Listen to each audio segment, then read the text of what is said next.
নমস্কার বন্ধুরা, পম্পার কিচেনে আপনাদের সকলকে স্বাগত। আজ আমি আপনাদের সাথে অপূর্ব স্বাদের একটা খাস্তা মুচমুচে রসালো মিষ্টির রেসিপি শেয়ার করব। এই মিষ্টিটা একদম ইউনিক পদ্ধতিতে বানানো। আশা করছি বাচ্চা থেকে বড় সবাই ভীষণ পছন্দ করবে আর খুব মজা করে খাবে। আর একবার খেলে দেখবেন বারবার বানাতে বলবে। এটা বানানো ভীষণ সহজ, খুব কম সময়ে সামান্য কয়েকটা ঘরোয়া উপকরণ দিয়ে ঝটপট একবার হলেও বানিয়ে নিতে পারেন। আর একবার বানালে বারবার বানাতেও ইচ্ছা করবে। তাহলে চলুন দেরি না করে আজকের এই অপূর্ব স্বাদে খাস্তা মুচমুচে রসালো মিষ্টির রেসিপিটা দেখে নেওয়া যাক। আজকের এই রেসিপিটা বানানোর জন্য প্রথমেই দেখুন এখানে নিয়ে নিয়েছি 1 কাপের মতো ময়দা। এর মধ্যে সামান্য একটু লবণ দিয়ে দেব, অল্প একটু দিয়ে দেব কালো জিরে, দিয়ে দেব 2 চামচ ঘি। আপনারা চাইলে ঘির পরিবর্তে সাদা তেলও ব্যবহার করতে পারেন। এবার সমস্ত উপকরণ খুব ভালোভাবে মেখে নেব। ঘি দিয়ে ময়দাটাকে একটু ভালোভাবে কিন্তু ময়াম করে নিতে হবে, তাতে করে আজকে যে রেসিপি বানাবো দুর্দান্ত খেতে লাগবে। এখানে সাদা তেল দিতে পারেন, তবে সাদা তেলের থেকে ঘি দিলে কিন্তু রেজাল্ট একটু বেশি ভালো হবে। আবার আপনারা চাইলে সাদা তেল আর ঘি একসাথে অল্প অল্প করে দিতে পারেন। 1 চামচ সাদা তেল আর 1 চামচ ঘি দিলেও হবে। এইভাবে এবার মিশ্রণটাকে ডলে ডলে খুব সুন্দর করে মেখে নিতে হবে। মিশ্রণটাকে দেখুন খুব ভালোভাবে কিন্তু ময়াম দিয়ে মেখে নিয়েছি। এবার এখানে নরমাল জল আমি দিয়ে দেব। জলের পরিমাণটা একেবারে খুব বেশি দেব না, অল্প অল্প দেব। আর মিশ্রণটাকে খুব সুন্দর করে মেখে নেব। একটু নরম সফট করে মাখতে হবে।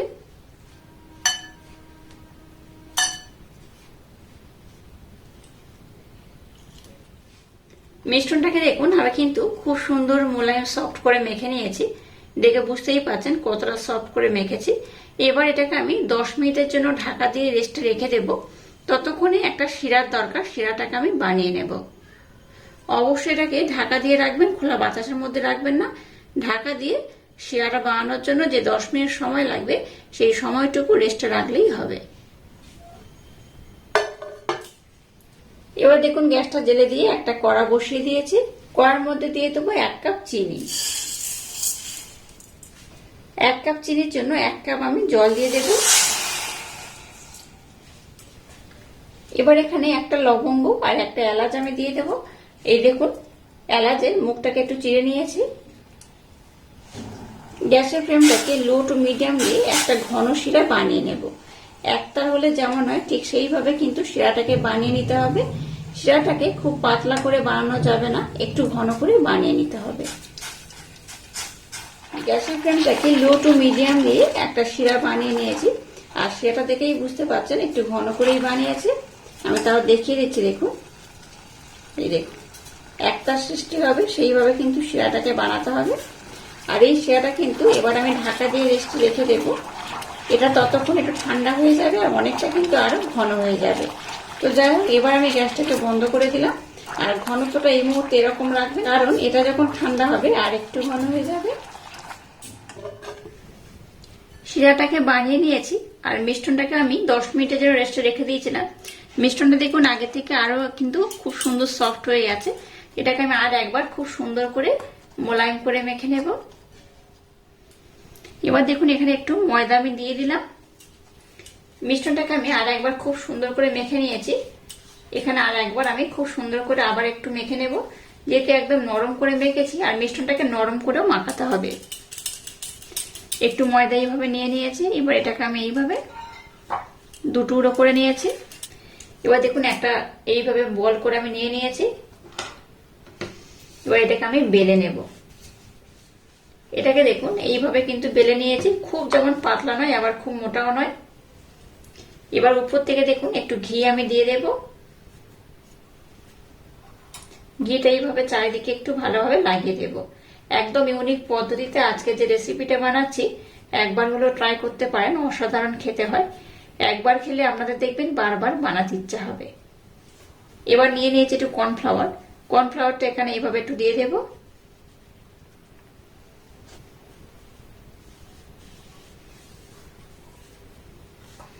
এবার এটাকে এইভাবে মুড়ে নেব। আবারও অল্প একটু ঘি দিয়ে দেব। আমি এখানে ঘি ব্যবহার করছি, আপনারা চাইলে কিন্তু এখানে ঘির পরিবর্তে সাদা তেলও ব্যবহার করতে পারেন। আবারও একটু কর্নফ্লাওয়ার দিয়ে দিলাম, অল্প করেই দেব, খুব বেশি কর্নফ্লাওয়ার দেওয়ার দরকার নেই। আবার এটাকে এইভাবে দেখুন উপরে দিয়ে দিয়েছি। এবার হাতের মাধ্যমে এইভাবে একটু আমি বড় করে নেব। আচ্ছা, এবার দেখুন একটু হালকা করে বেলে নেব।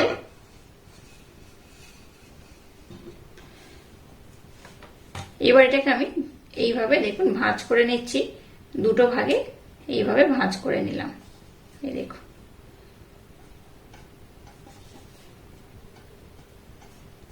নিয়ে হাতের মাধ্যমে এইভাবে একটু বড় করে নিলাম। এবার এটাকে আমি এইভাবে বেলে নেব। এবার এটাকে খুব পাতলা না করে একটু মিডিয়াম মোটা রেখে এটাকে বেলে নিতে হবে। এই দেখুন, এইভাবে ঘুরিয়ে ফিরে কিন্তু খুব সুন্দর করে এটাকে আমি বেলে নেব। দেখুন, এটাকে আমি খুব সুন্দর করে বেলে নিয়েছি, আর দেখে বুঝতেই পারছেন কতটা সুন্দর হয়েছে। এবার এটাকে আমি কেটে নেব, ধারের পোর্শনটাকে একটু বাদ দেব। তারপর এইভাবে দেখুন, খুব মোটা নয় আবার খুব কিন্তু পাতলাও নয়, আর খুব চওড়া করেও কিন্তু এটাকে কাটা যাবে না। এইভাবে একটু সরু সরু করে আমি কেটে নেব।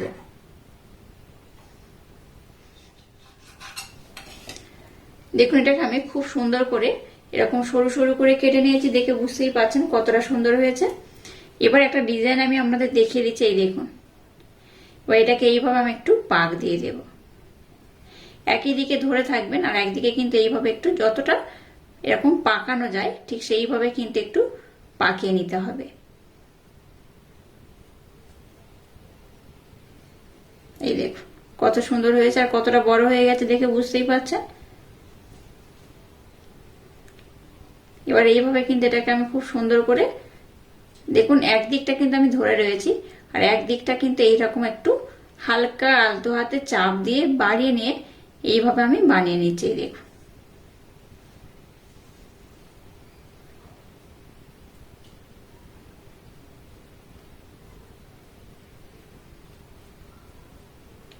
কত সুন্দর হতে দেখে বুঝতেই পারছেন। এইভাবে সবগুলোকে আমি সুন্দর করে কিন্তু বানিয়ে নেব। একদম ইউনিক পদ্ধতিতে বানানো এই রেসিপিটা একবার হলেও ট্রাই করতে পারেন। সবগুলোকে এইভাবে একই রকম ভাবে কিন্তু এটাকে আমি বানিয়ে নেব।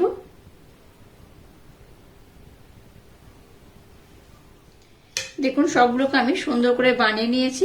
এবার এগুলোকে আমি উঠিয়ে নেব।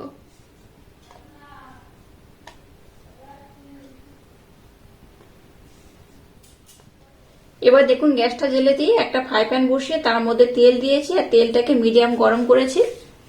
এবার দেখুন, যেগুলো বানিয়ে নিয়েছি এগুলো একটা করে আমি তেলের মধ্যে দিয়ে দেব।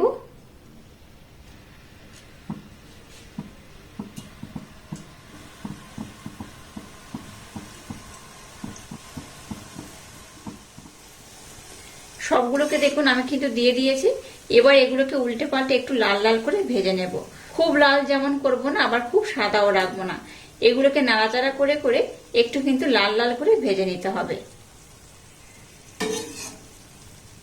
এগুলোকে দেখুন আমি কিন্তু এইরকম সুন্দর করে ভেজে নিয়েছি। আপনারা চাইলে কিন্তু একটু কম লাল বা একটু বেশি লাল করে ভাজতে পারেন। এবার এগুলোকে উঠিয়ে নেব।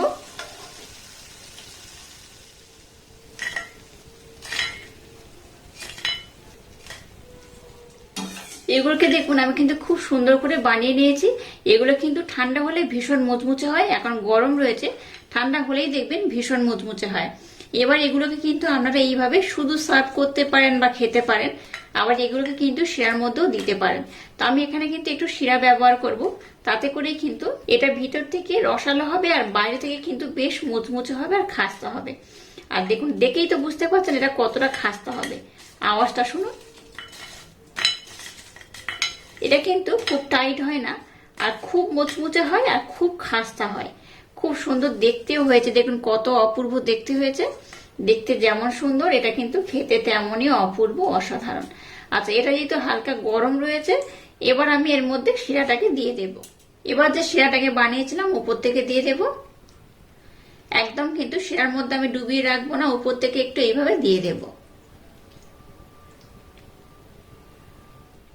দেখুন এটাকে আমি শিরার মধ্যে খুব বেশি সময় দিয়ে রাখিনি, খুব কিন্তু কম সময়ের জন্য রেখেছিলাম। এই দেখুন তার মধ্যে দেখুন কতটা নরম হয়েছে আর কতটা রসাল হয়েছে। এই দেখুন মুচমুচো করবে আর রসালো হবে।